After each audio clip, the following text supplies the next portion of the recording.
अस्सलाम वालेकुम भाई आए हैं हमारे पास एयरपोर्ट्स लेने के लिए। तो क्या प्रॉब्लम आपके साथ आई है? मुझे जो बर्ड्स चाहिए थे वो नहीं मिले। जो मैं इनको- इतनी दूर से आया हूँ। जो इनको बर्ड्स चाहिए थे बूफर वाले, वो हमारे पास थे नहीं।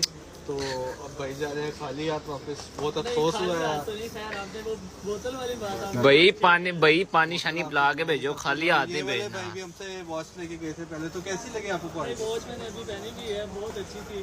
पहनी भी अभी भी। सबको क्या बुला दूं। भाई खाली हाथ नहीं जाना, पानी शानी पी के जाना है, चाय पी के जानी है आपने। ओके हो गया जी। ओके हो गया जी, ओके। पानी शानी मंगवाओ।